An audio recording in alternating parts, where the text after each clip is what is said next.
Hello everyone. OPPO K13 Turbo Pro is definitely not the first phone with a fan, but in my impression, it should be the first phone that did not sacrifice waterproof performance for the fan, achieving the highest IPX9 waterproof rating. Although OPPO hasn't put a fan in a phone before, after experiencing it for a while, I feel that the K13 Turbo Pro has a high level of completion in this experience. But first, regarding the noise, the official provides two modes. Even at the maximum airflow in the extreme mode, it's not very loud, somewhat like a rustling white noise. Turning the speaker to about 1/3 volume can easily cover it. In terms of supporting features, the K13 Turbo Pro can when starting games that we say let's say the Octopus Quick Cooling automatically activates the fan, and there is a separate switch in the control center. Long press to switch between the two modes mentioned earlier.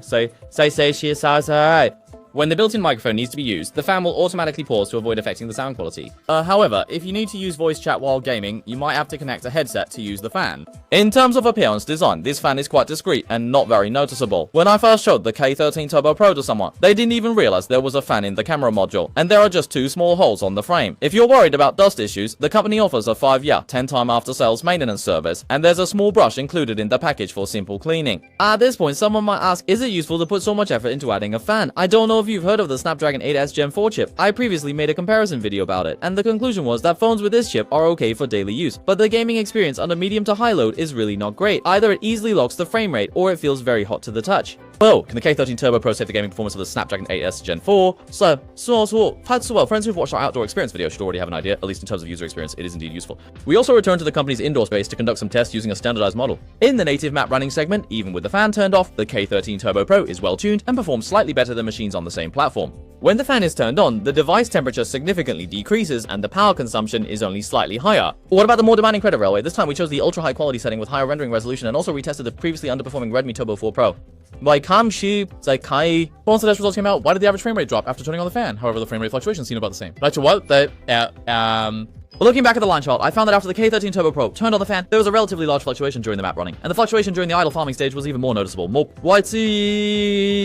From this perspective, the fan doesn't help much with frame rate stability. Similar to the previous Genshin Impact test results, it mainly improves the device's temperature control. It's still recommended to have reasonable expectations for the role of built-in fans. They can't make the device completely cool or surpass the chip's limits. However, under the same performance pressure, the fan does significantly reduce the K13 Turbo Pro's body temperature, making it feel less hot to hold, which is also beneficial for the lifespan of internal components. Apart from the fan, the K13 Turbo Pro doesn't have any other highlights. The walking video is short focus, and the effects of direct light and external sound are quite average. The display effect of the 1280p screen is okay, but the automatic brightness strategy is relatively conservative, and in some situations it might not feel bright enough. Additionally, it has removed the always-on display feature, which is quite practical, and now only allows for a brief screen display. However, this 7000 mAh battery indeed provides the K13 Turbo Pro with good battery life. After a full day of outdoor use, even with the fan running at maximum speed the whole time, the sample still had 20% battery left after more than 6 hours. The satellite navigation part is unclear because the official website didn't specify. Some friends thought it was single-frequency GPS plus single-frequency Beidou, but actually it still supports dual-frequency Beidou. In real-time navigation scenarios, it performs relatively steadily, with the number of satellites reaching over 20. However, the accuracy during walking navigation is indeed slightly inferior to other products that support triple-frequency Beidou. As for the imaging, the K13 Turbo Pro it really takes scanning and observing to the extreme. Its sensor is 50 million pixels, OV50D40, only 2.88 over 1 inch.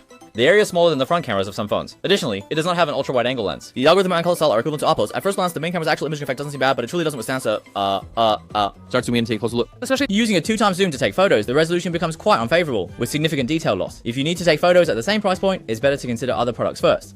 Actually, when I was initially wondering why a powerful device like the K13 Turbo Pro would be released under the OPPO name.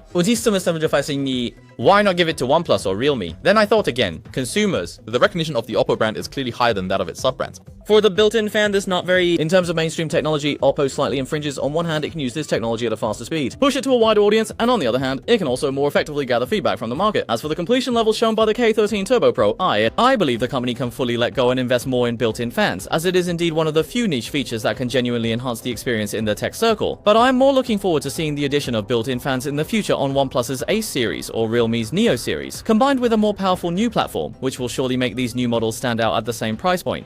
Alright, that's it for this video. I'm Yuan Tang. Bye bye.